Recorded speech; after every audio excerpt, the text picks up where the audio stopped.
Será que o roubo do Louvre tem a ver com literatura? Bom, eu não poderia deixar de falar sobre o assunto do momento por vários motivos, principalmente por causa da literatura. Meu nome é Marisol de Andrade e você está no podcast Um Livro, Um Lugar, e este é o episódio 2. Lupin da vida real? É com interrogação mesmo, porque a gente não sabe se é inspirado no Lupin, mas foi muita coincidência e eu vou explicar por quê. Eu conheci o Museu do Louvre em 2023 e eu lembro que eu reservei o primeiro horário achando que o museu estaria menos cheio, seria mais tranquilo, mas já estava uma fila enorme do lado de fora, estava até meio chuvoso no dia e até acessar o museu de fato, a gente levou ali um tempinho.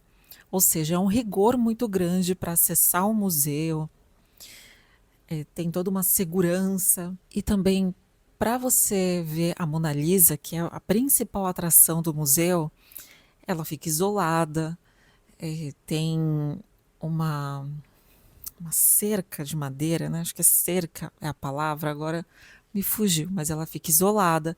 Tem um vidro também, porque a Mona Lisa já foi roubada. A gente vai chegar lá e eu vou falar um pouco mais sobre isso. E é um monte de gente. Eu lembro que, assim, tem que ser muito rápido. E eu lembro que eu fui passar e o segurança colocou a mão, pedindo para não tirar foto, não filmar.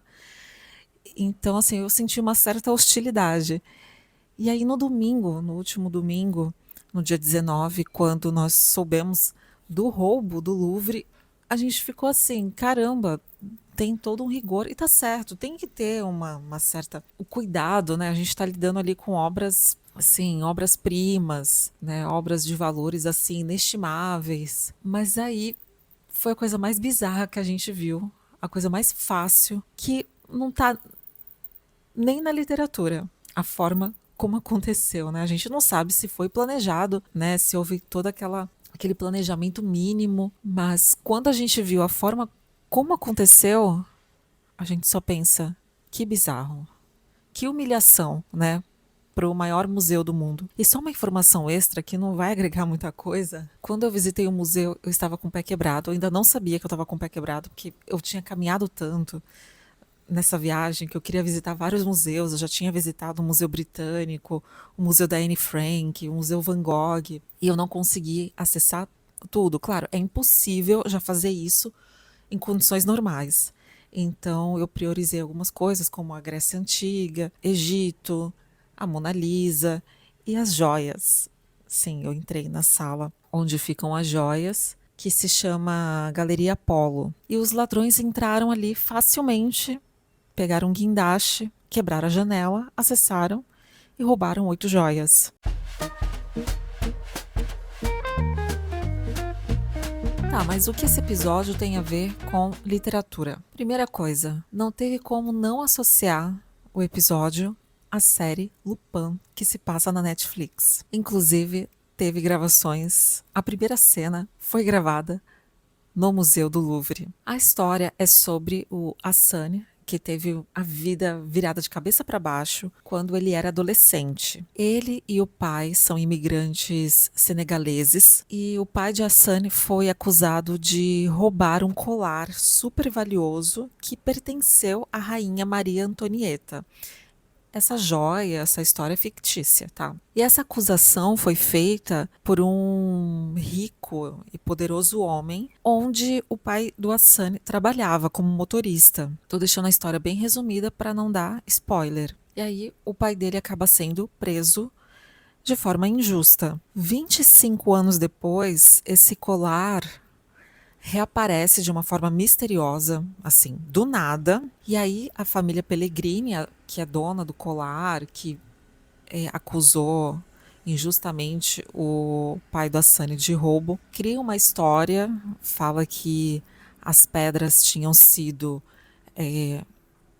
separadas e conseguiram recuperar as pedras da joia e eles resolvem leiloar o colar. Mas antes do leilão, o colar vai à exposição no Louvre. E aí o Lupin resolve roubar o colar. Então a diferença dos ladrões da vida real para o Hassan da série da Netflix é que o Assane não está de olho no acervo do Louvre.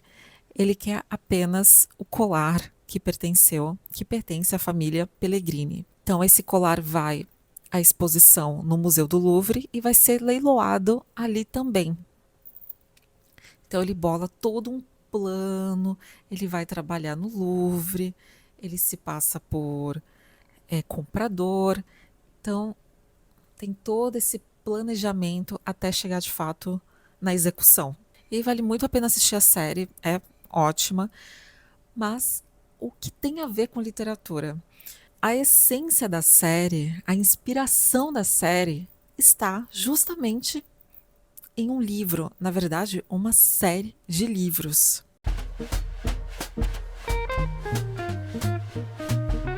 A série foi inspirada num livro chamado Arsène Lupin, O Ladrão de Casaca, do escritor francês Maurice Leblanc. Não sei se é assim que fala, porque meu francês é péssimo. Que é uma série de livros publicados entre 1905 e 1939. E tem até histórias que foram publicadas após a morte do escritor, porque foram encontradas histórias inacabadas, rascunhos e até histórias prontas. Tem até um livro inédito dele publicado em 2012. E esse personagem, Arsène, não é um criminoso comum. Ele é um anti-herói, um ladrão inteligente, mestre dos disfarces, que atua na Paris da Belle Époque. Suas aventuras são um misto de mistério, de ação, comédia, onde ele rouba dos ricos e poderosos não apenas por dinheiro, mas também pelo desafio, pela arte do crime e também para corrigir uma injustiça. Então a série Netflix faz uma referência direta a esse personagem, Arsène Lupin, e não só faz a referência direta, e tem um outro detalhe.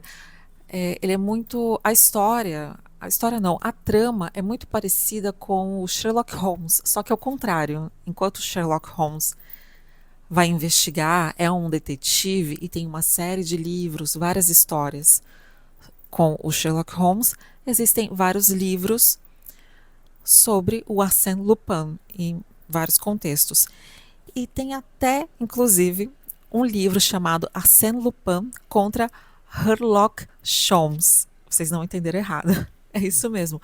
O autor criou um confronto direto entre o ladrão e o detetive. Só que por causa de direitos autorais, ele alterou o nome Sherlock Holmes, ele trocou as letras e virou Sherlock Holmes. Então ele pegou um outro personagem que também é muito inteligente para criar esse confronto com o ladrão Arsène.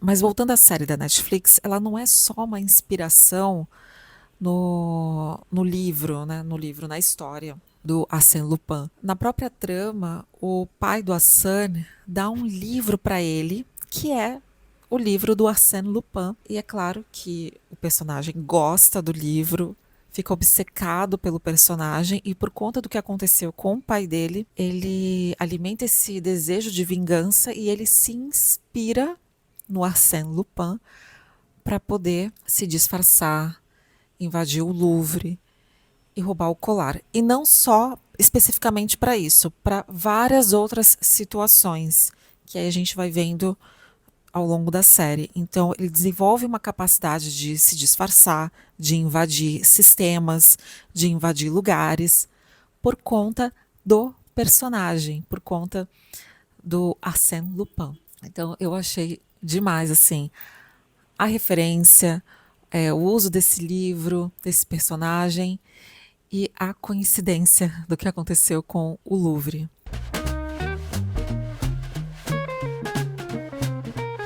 Aproveitando, gostaria de deixar algumas sugestões, já que a gente está nesse clima de obras de arte e roubos. Tem um outro livro, o livro eu não li, mas tem um filme baseado no livro que se chama A Dama Dourada, que tem versão aqui também no Brasil, que conta a história da luta para reaver um quadro do Gustav Klimt, que tem o mesmo nome. Essa história já vai envolver os nazistas, porque durante a Segunda Guerra, os nazistas roubaram diversas obras de arte, inclusive esse quadro que pertencia a uma família judia.